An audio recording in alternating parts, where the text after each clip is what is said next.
के द्रोणा मुनि के दरवाजे पहुंचते हैं और द्रोणा मुनि घर पर नहीं है। द्रोणा मुनि की स्त्री का नाम है धारागिर। द्रोणा मुनि की स्त्री का नाम है धारागिर। ब्राह्मण का भेष बना के पहुंचते हैं, लाचारी में है और तर्ज का नमूना है।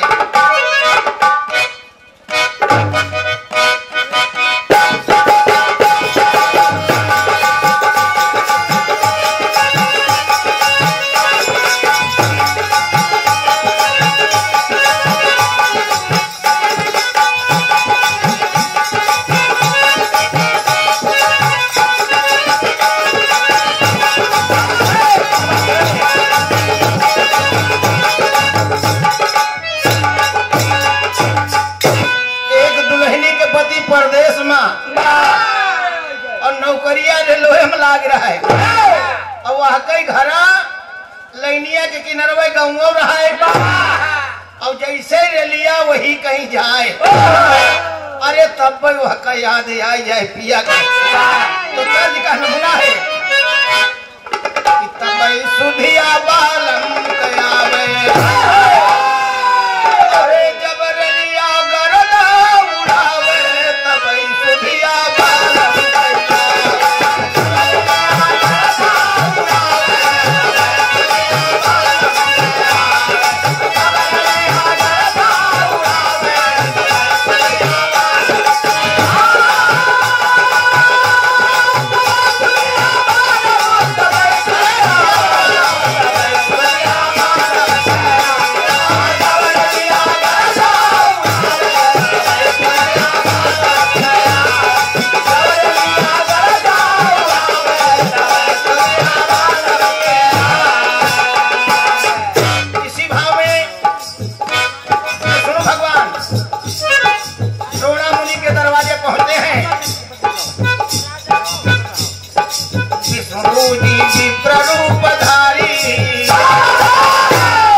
निकलई जा हमसे रसनवा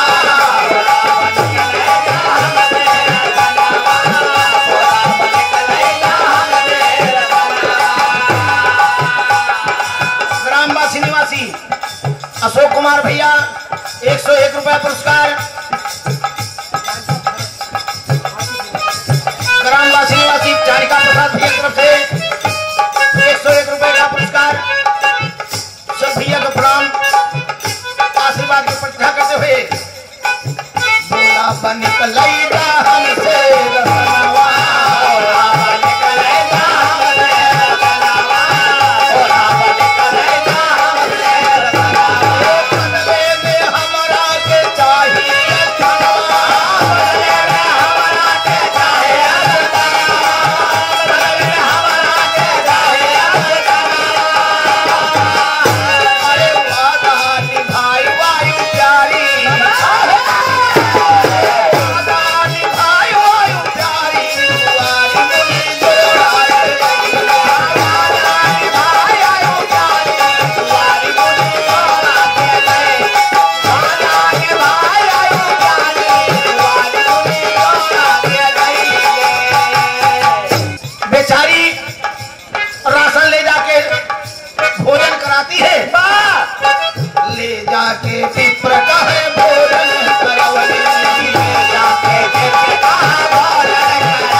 हाथ में कटारी लेती है, शेख के दरवाजे पहुंची है और अपना स्तन काट दिया। तलवार है लिया भैया। अरे बनिया चकित हो गया, पैर पर गिर पड़ा। विष्णु भगवान प्रकट हो गए। शेख पैर पर गिर पड़ा। माफ कर दो बहन, मुझसे बहुत भारी गलती हो गई। और विष्णु भगवान प्रकट हो गए। देख दशाधार गिरि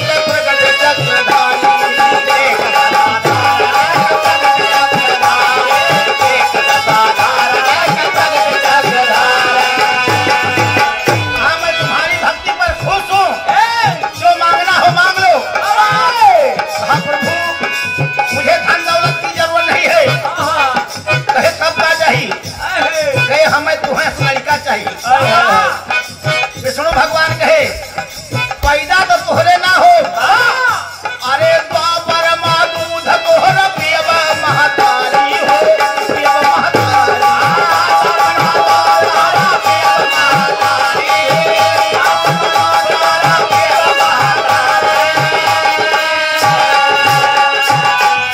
विष्णु भगवान कहे तोहरे पैदा ना हो, लेकिन द्वापर में हम तुहार दूध जरूर के जन्म ले बजेल के मझारी। जन्म ले बजेल के मझारी दुआरी मुनि जोड़ा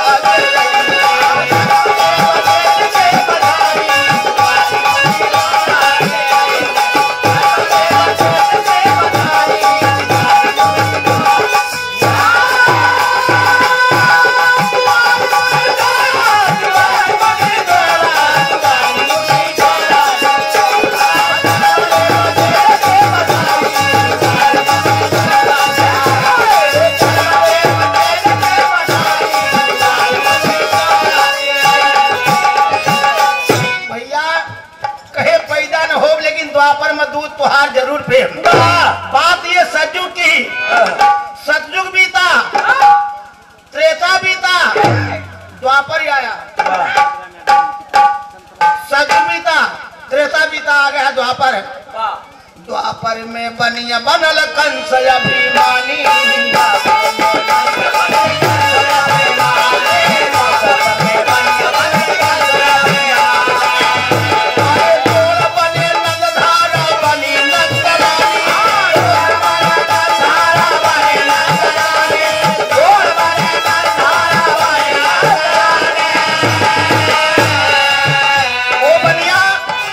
द्वापर में कंस हुआ, थोड़ा अपनी नंद बाबा हुए।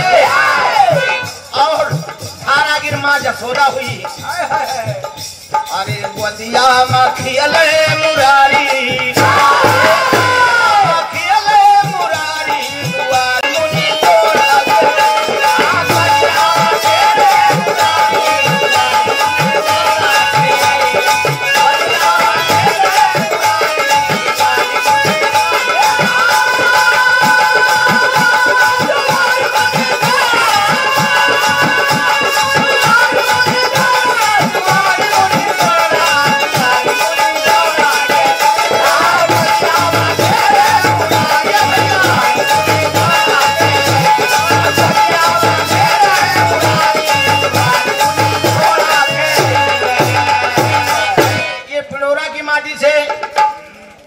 भैया की तरफ से 101 रुपए का पुरस्कार। भैया का हाथ जोड़ के प्रणाम आशीर्वाद कामना करते हुए